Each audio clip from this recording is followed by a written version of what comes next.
Sans même avoir besoin des statistiques, chacun d'entre nous peut constater que les problèmes d'anxiété, de dépression se sont solidement installés dans notre société. Ils semblent pouvoir toucher tout le monde, du plus jeune au plus vieux.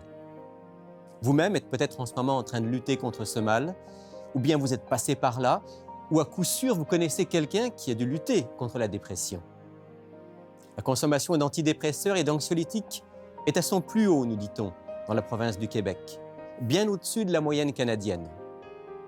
Pourtant, il faut le dire bien fort, et c'est le sujet de notre émission d'aujourd'hui, la dépression n'est pas une fatalité.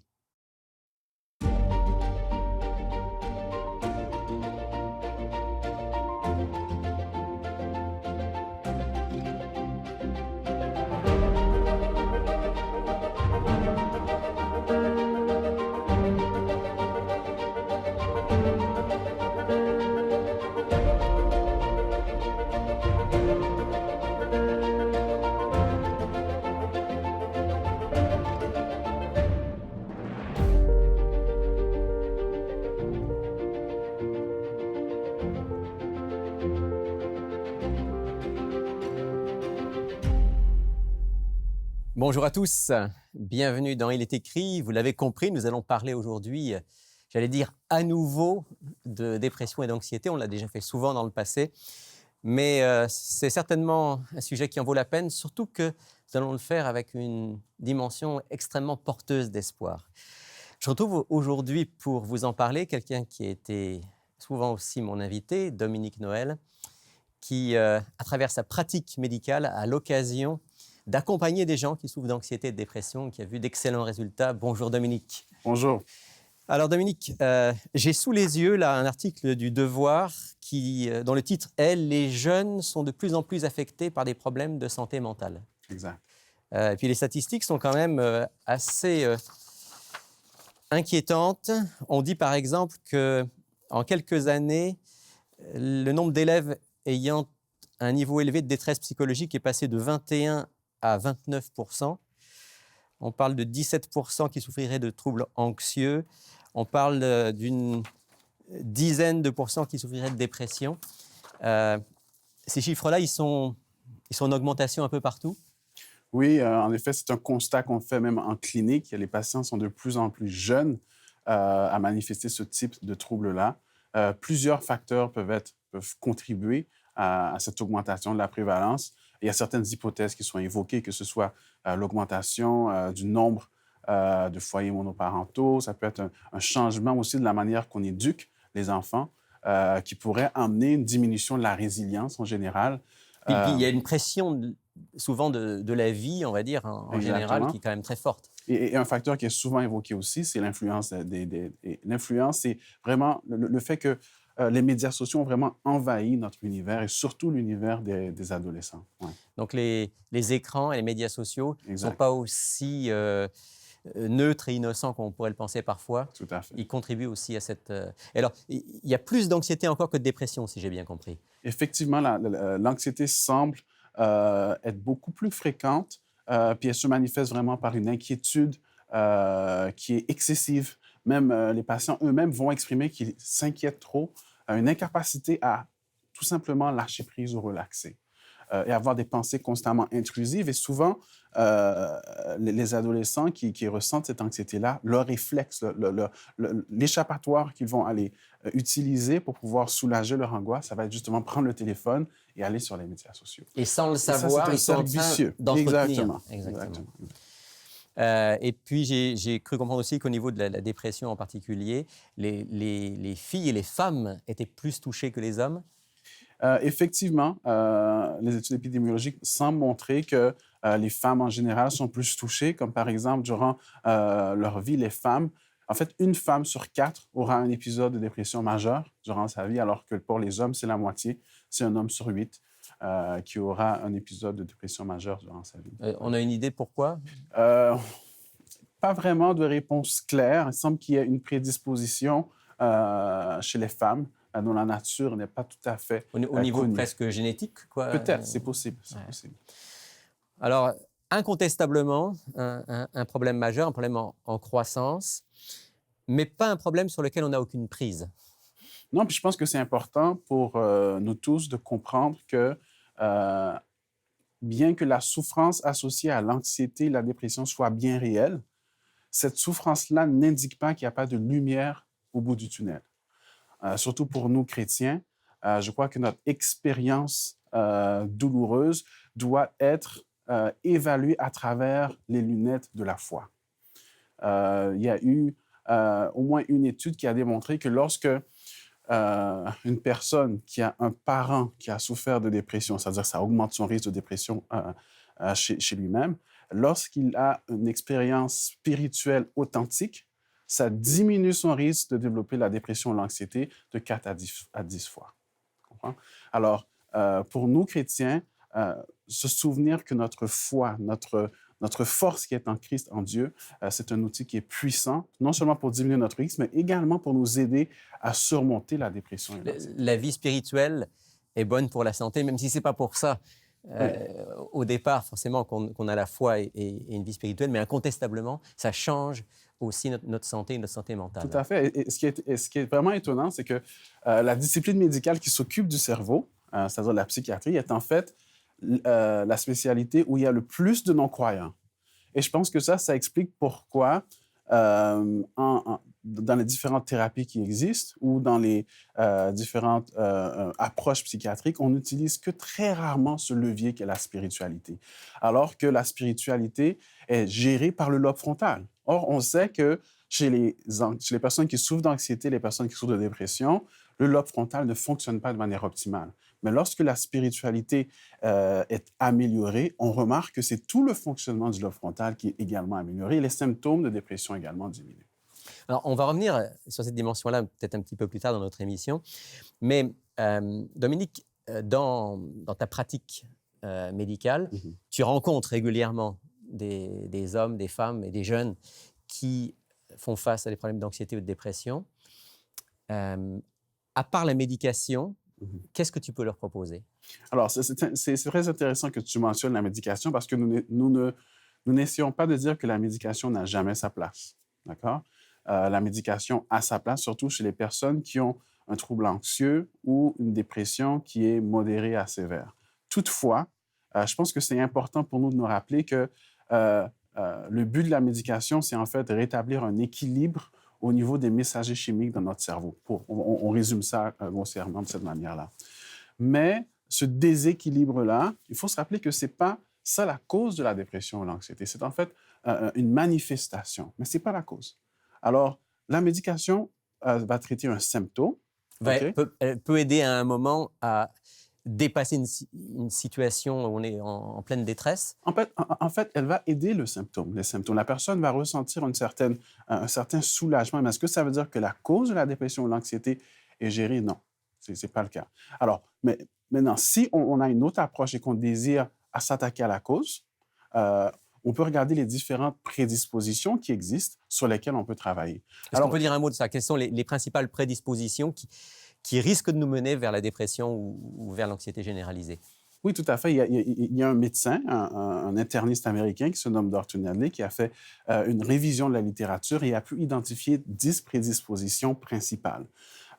Et il a également créé un test qui lui permet d'établir que si une personne a plus de 3 dispositions, c'est-à-dire si elle en a 4 et plus, elle risque de manifester des symptômes qui interféreront avec sa santé mentale.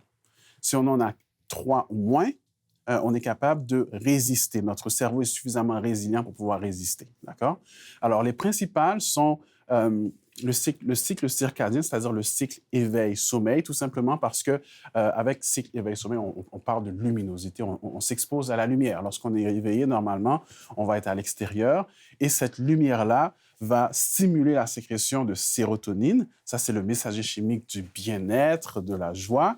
Et cette sérotonine-là va, bien sûr, élever notre humeur. D'accord? Alors, donc, le sommeil est important et l'exposition à la lumière. Exactement. C'est très important que tu mentionnes également le sommeil. Et ce sommeil-là, lui, il est influencé justement par la quantité initiale de sérotonine qui est synthétisée le matin parce que la sérotonine va se convertir graduellement en mélatonine au fur et à mesure que la luminosité diminue durant la journée. D'accord? Alors, et la mélatonine, bien sûr, nous savons tous, c'est le messager chimique du sommeil. C'est ça qui nous permet, à la fin de la journée, de nous sentir fatigués et prêts pour notre sommeil. Une autre prédisposition, ce sont les dépendances. On a parlé des écrans. Maintenant, on reconnaît maintenant que la dépendance aux écrans est une dépendance qui va interférer avec la vie de plusieurs individus. On dit d'ailleurs, puisqu'on parlait du sommeil, qu'il serait bon de ne pas s'exposer aux écrans, en particulier avant d'aller dormir. C'est vrai? Tout à fait. Alors, pour deux raisons. Premièrement, parce que ça peut réaugmenter notre agitation, notre anxiété. Et deuxièmement, parce que la luminosité de l'écran peut diminuer la quantité de mélatonine que nous avons dans notre organisme. Alors, que ce soit les écrans, la télévision de divertissement, le café, l'alcool ou toute autre substance qui Là, on pourrait... parle de dépendance. Exactement, créer une dépendance, va nous rapprocher d'une manifestation de la dépression, de l'anxiété qui va interférer avec notre fonctionnement ou notre santé mentale. Un autre exemple, c'est des problèmes au niveau développemental, c'est-à-dire dans notre développement, lorsque nous étions plus jeunes, est-ce qu'il y a eu des incidents qui auraient pu avoir un impact sur notre santé mentale, que ce soit des abus psychologiques, physiques. Et de plus en plus, on commence à voir qu'avoir grandi dans un foyer où il y avait seulement un parent, les familles monoparentales, semble avoir un effet sur le développement des parents. Ça c'est quelque chose sur lequel on n'a pas beaucoup de prise, parce que ça fait partie de notre histoire. Et incontestablement, il y a des enfants et des jeunes qui ont vécu des choses extrêmement difficiles qui vont les prédisposer. Il y a un travail à faire quand même là-dessus. Alors, il y a 10 prédispositions selon la méthode du Dr Nedley. Il y en a 2 qui sont non modifiables, plus précisément la génétique et le côté développemental. Il y en a 8 qui sont modifiables. Alors, 8 modifiables, ça veut dire 8 prédispositions, 8 éléments qui vont favoriser l'anxiété et la dépression, mais sur lesquels on peut agir pour renverser le phénomène. Tu as utilisé une expression que j'ai beaucoup aimée. On a une prise sur ces prédispositions-là. Et parmi celles-ci, on peut nommer par exemple le lobe frontal, le style de vie, l'alimentation. Il y a également la toxicologie, les dépendances et également l'isolement social. Ce sont tous des prédispositions qui vont augmenter le risque de développer des symptômes de dépression ou d'anxiété. Mais donc, par voie de conséquence, sur lesquelles, si on agit positivement, on peut amener à une transformation. Tout à fait. Puisqu'on a dit dès le début de l'émission qu'on veut qu'elle soit porteuse d'espoir, est-ce qu'on pourrait, Dominique, prendre, disons, 2, 3 exemples de ces prédispositions et de la manière dont on peut agir pour améliorer notre santé mentale? Alors, quelles sont les prédispositions modifiables sur lesquelles nous avons une prise? L'une d'elles pourrait être l'alimentation. L'alimentation. Allons-y pour l'alimentation. Pour l'alimentation, c'est important de se rappeler que si nous pouvons communiquer présentement, si nous pouvons nous mouvoir, si nous pouvons passer de la taille d'un bébé à la taille adulte, c'est parce que nous consommons des aliments qui viennent ensuite composer notre organisme. Okay? Alors, cette alimentation-là également est le fondement de la composition des neurotransmetteurs ou messagers chimiques qui gèrent notre humeur, que ce soit la noradrénaline, que ce soit la sérotonine ou encore la dopamine. Et lorsqu'on a une alimentation qui est essentiellement basée sur des produits d'origine végétale, ce qu'on remarque, c'est que l'humeur des individus qui se soumettent à ce type de régime-là est de loin supérieure à celle qui consomment une alimentation carnée. Il y a une étude qui a été faite chez nous, les adventistes, parce que dans notre dénomination, il y a une grande variété de comportements alimentaires. Oui, il y a des gens qui sont végétaliens, qui sont végétariens, qui sont omnivores. Exactement. Et cette étude-là, seulement en 14 jours, a pu démontrer que ceux qui s'abstiennent d'aliments d'origine carnée ou d'aliments d'origine animale parviennent à identifier une amélioration de leur humeur après ce... Donc ça, c'est documenté. C'est documenté, effectivement. Intéressant parce que on fait souvent un lien entre l'alimentation et la santé en général, mais pas souvent entre l'alimentation et la santé mentale. Mais ce que tu nous dis, c'est que oui, il y a bien un lien là aussi. Tout à fait, il y a un lien, mais il faut se rappeler que notre cerveau fait partie de notre organisme. Alors, plus on est en santé, plus notre cerveau va être en santé. Alors, si nos auditeurs nous écoutent, on peut leur dire, si vous avez des problèmes d'anxiété, de dépression, favorisez une alimentation essentiellement végétale. Produits d'origine végétale. et insister surtout sur une augmentation de la consommation des fruits et légumes parce que les participants avaient au moins 12 à 14 portions de fruits et légumes, c'est-à-dire les participants chez qui on a pu identifier une amélioration significative de l'humeur.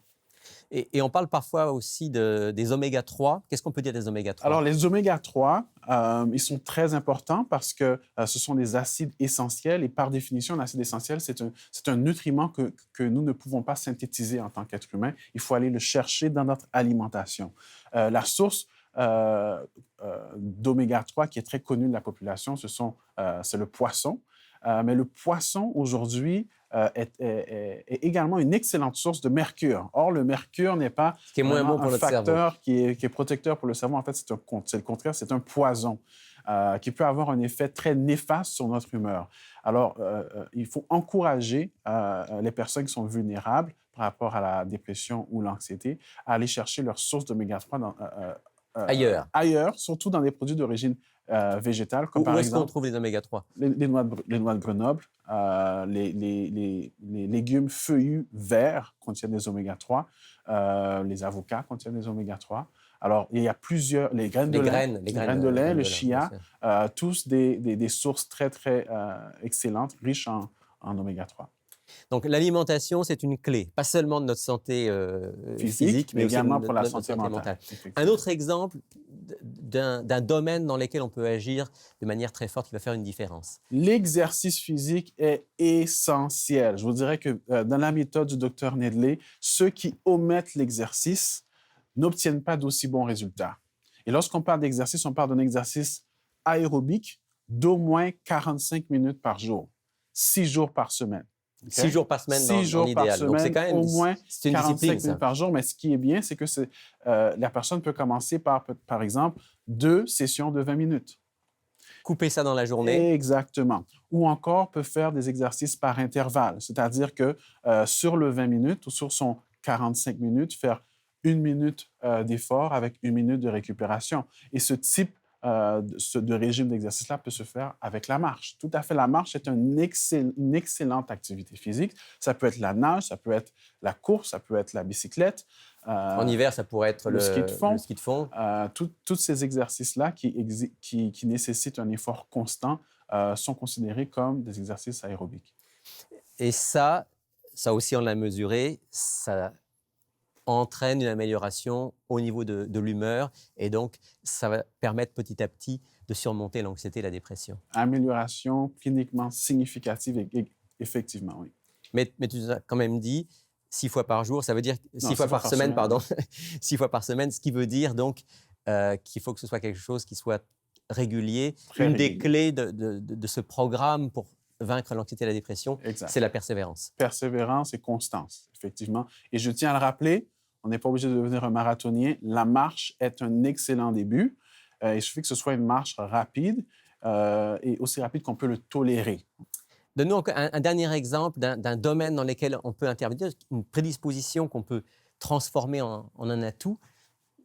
Alors, je vous dirais le lobe frontal, et plus précisément les pensées. Alors, lorsqu'on parle des pensées, souvent, avec mes patients, ils ont tendance à croire que c'est simplement une rhétorique, c'est-à-dire c'est notre discours intérieur, et ils ont même tendance à croire que c'est un peu ésotérique ou c'est juste se mettre tout simplement des lunettes roses.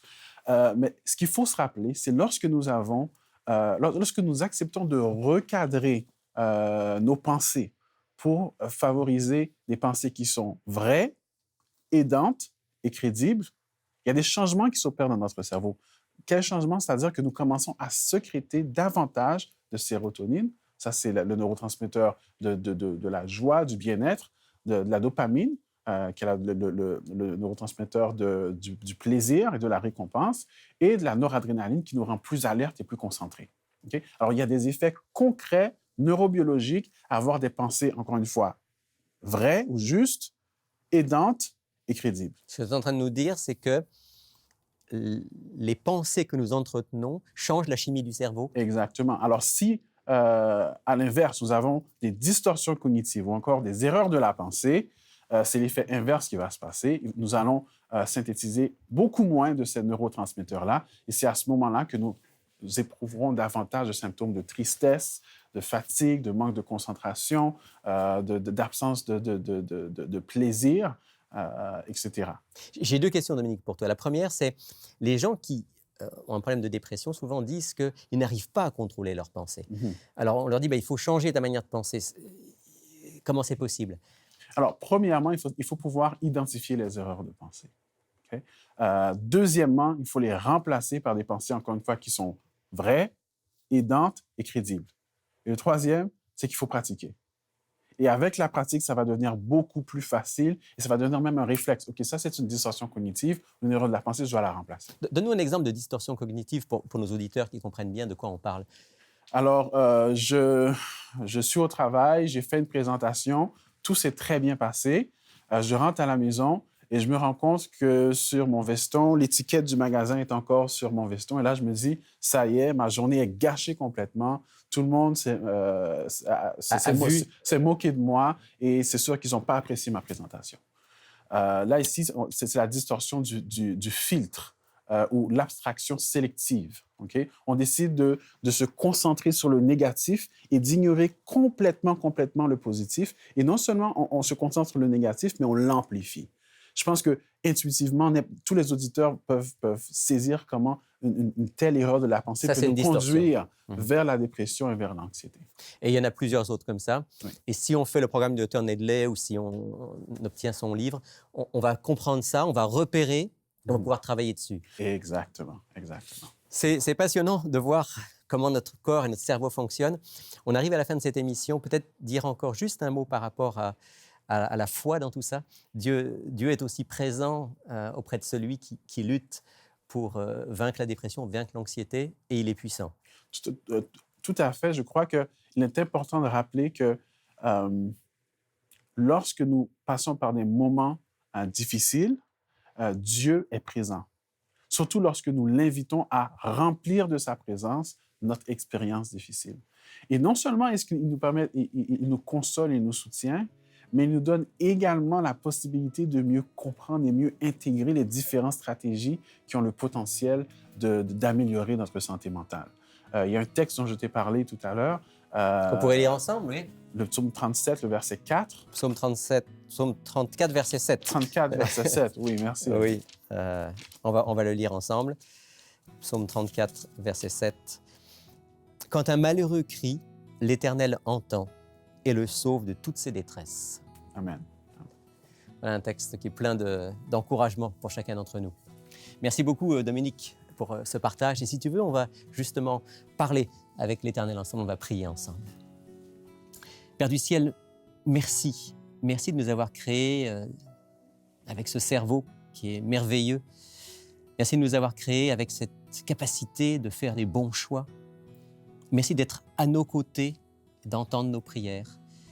Nous aimerions te prier aujourd'hui pour que tu sois spécialement avec tous ceux qui, parmi nos auditeurs, passent par des moments difficiles, qui vivent de l'anxiété ou de la dépression. Permets-leur de trouver ce chemin du renouveau. Sois tout spécialement avec eux, nous t'en prions en ton nom. Amen. Amen.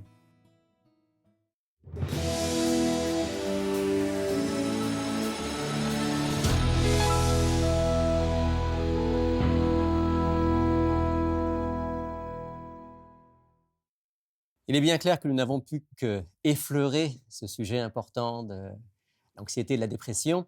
Mais si vous voulez aller plus loin, eh bien, tirez parti de ce que nous allons maintenant vous présenter avec mes amis Sylvain et France. Bonjour les amis. Bonjour Rémi. On va commencer avec toi Sylvain, si tu veux bien. Parle-nous de ce programme qu'on a évoqué d'ailleurs dans l'émission, qu'on appelle le programme Nedley, comment surmonter l'anxiété et la dépression. Ce que j'aimerais partager avec les auditeurs aujourd'hui, pour le moment, la raison pour laquelle ce programme-là fonctionne bien, parce que c'est vraiment une approche holistique.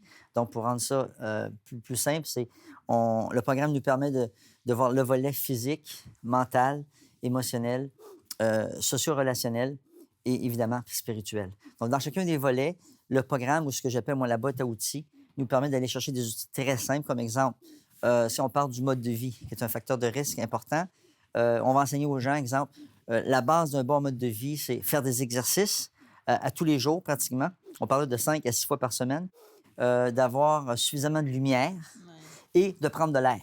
Okay? Alors, on explique de manière concrète comment... Pratique, hein? C'est ça. Comment le faire. Et finalement aussi, ce qui est intéressant dans le programme, on va avoir aussi une forme de redevabilité parce qu'on a une fiche mode de vie. Donc, les gens doivent revenir à chaque semaine. Je vais dire, hey, comment c'était cette semaine?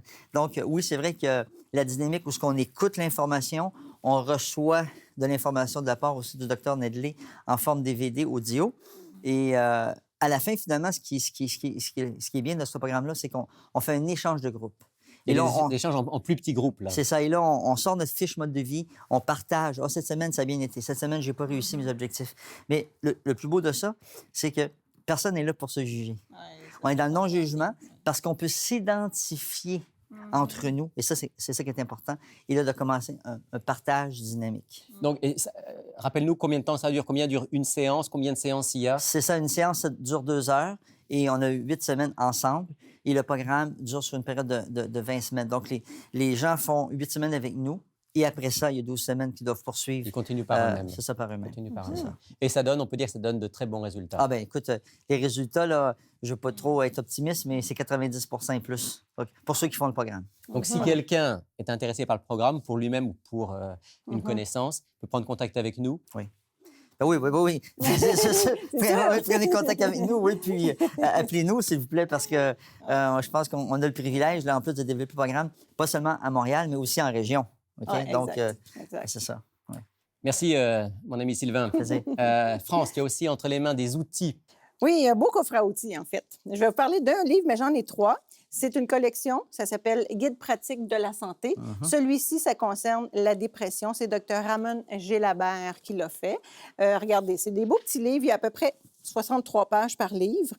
Au tout début, on a bien sûr la description de la dépression. Il y a beaucoup d'informations par rapport à la dépression. Mais par la suite, et c'est ça qui est intéressant, c'est qu'on peut se soigner à la maison dans le sens que on parle des traitements scientifiques et naturels. On parle de la diétothérapie qui est l'alimentation. On parle de la phytothérapie qui est toutes les plantes, les tisanes et tout ça. Physiothérapie qui est l'exercice. On parle de l'héliothérapie qui est le soleil. L'hydrothérapie, le chaud, le froid. La psychothérapie, la médication. Donc, c'est quelque chose qu'on peut appliquer à la maison, se soigner soi-même avec même des massages. Tout est expliqué. Donc, et ce volume-là, il est spécifiquement sur la dépression. Celui-ci, et il coûte oui. combien? 10 10 10 Abordable. Donc, nous avons maux de tête et stress et anxiété. Donc, c'est une belle petite collection. C'est tout fait de la même façon. C'est tout structuré de la même façon. Est-ce qu'on peut en faire venir une boîte? On peut Et faire donc, venir une caisse, si on veut. on peut choisir l'un de ces sujets Oui, c'est ça qui est ou prendre important. la collection. Voilà, les gens sont libres d'en commander juste un ou de prendre la collection ou d'en prendre juste deux. Dépression, stress et anxiété, Et problèmes maux de des maux de tête. Donc, voilà une boîte à outils, comme tu dis, des documents intéressants. Merci, France. Bienvenue. Alors, n'hésitez pas à prendre contact avec nous et à profiter de notre offre de la semaine. Voici comment le faire. Pour effectuer votre commande, écrivez-nous à Il est écrit, casier postal 99, succursale Rosemont, Montréal, Québec, H1X3B6. Vous pouvez également passer votre commande sur le web à ilétécrit.tv ou par téléphone au 514-729-3515 dans la région de Montréal et sans frais au 1-866-729-3515 pour l'extérieur de Montréal. Merci beaucoup de nous avoir suivis à nouveau aujourd'hui. Je vous retrouve avec toute l'équipe la semaine prochaine pour un autre programme, un autre sujet. Mais d'ici là, souvenez-vous, il est écrit « L'homme ne vivra pas de pain seulement, mais de toute parole qui sort de la bouche de Dieu ».